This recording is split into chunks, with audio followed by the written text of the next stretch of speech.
Pourquoi en est-on arrivé là? Pourquoi en est-on arrivé là? Maintenant, la République laïque. Ah, la belle invention. Le problème, c'est qu'il y a du flou là-dedans. On arrive à faire des cantines halal. On arrive maintenant à faire des choses contre nature. Mais c'est voté, alors donc c'est bien. Et c'est pour ça que maintenant les choses mal arrivent à devenir bien. Comment on est arrivé là? Pourquoi? La Bible nous dit que ton oui, que ton non soit non. Le problème, c'est que nous avons écouté le serpent. La même chose qu'à l'origine. À l'origine, qu'est-ce qui s'est passé? Satan a dit, Dieu a-t-il réellement dit? Mais non, Dieu a dit simplement que si vous en mangez, nanani, nanana, et la femme mangea. Aujourd'hui, c'est pareil.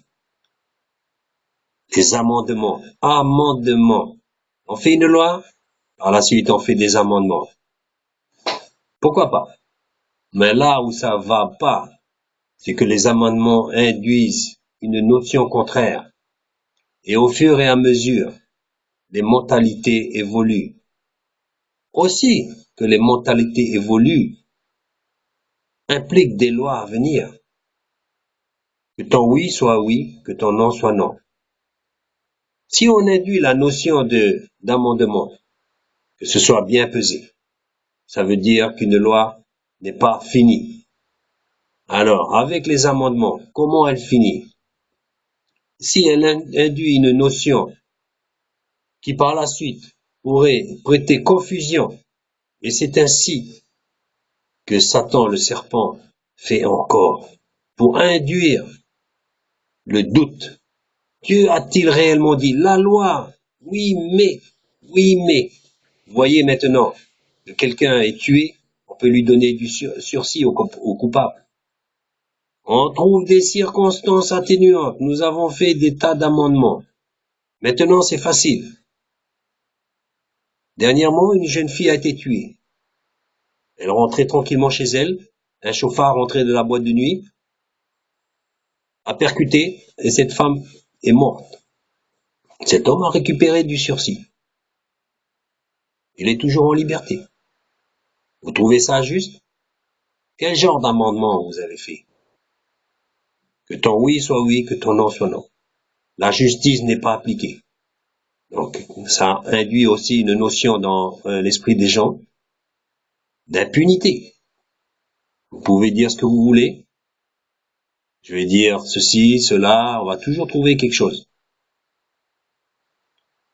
Que ton œil voit, ne dit pas que ton esprit dit le contraire.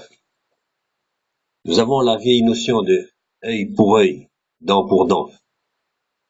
Alors évidemment, on dit oui, oh là là, oh là là, oh là là.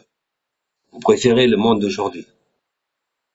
À un moment donné, le Nouveau Testament est arrivé.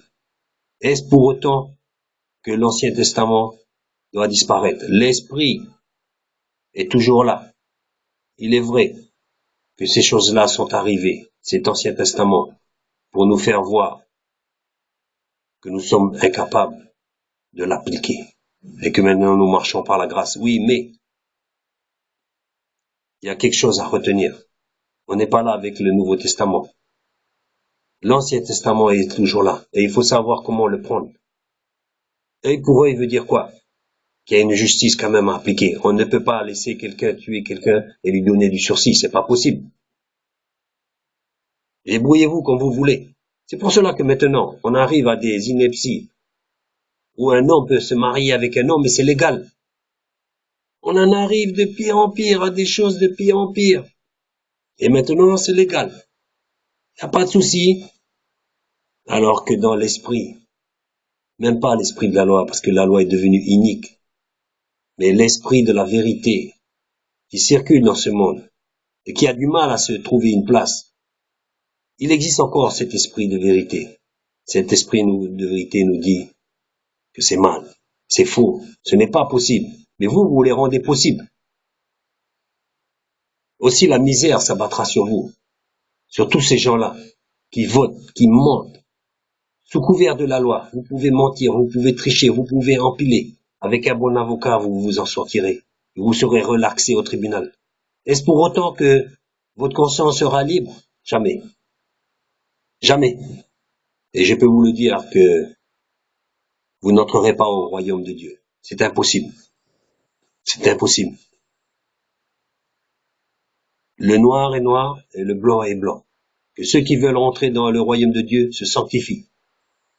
Vous pouvez avoir 20 ans d'église de même et ne pas rentrer dans le royaume de Dieu. Parce que vous vous aurez accommodé de certains petits péchés, que vous aurez magnifié, vous aurez transformé en péché mignon, etc. Et comme la loi unique dans cet univers laïque, aussi dans l'église, ne vous accommodez pas des amendements. Aucun amendement n'est possible. Le blanc est blanc et le noir est noir. C'est terminé. Que ceux qui veulent rentrer dans le royaume de Dieu, ne pas avoir de surprise. Ainsi, sanctifiez-vous. Parce que même après 30 ans de, entre guillemets, chrétienté, vous avez pu accumuler des choses. Moi-même, j'étais surpris de voir que, avec le temps, certaines choses que j'avais pu supporter et qui finalement étaient mauvaises et qu'il fallait que je me libère, que je confesse. Pas d'amendement. Parce qu'à force, ce qui arrive, c'est qu'on s'habitue à ces choses et le danger, c'est qu'après, on risque de ne plus les voir. Et ces choses-là sont toujours dans notre vie. Pas d'amendement. Sanctifions-nous.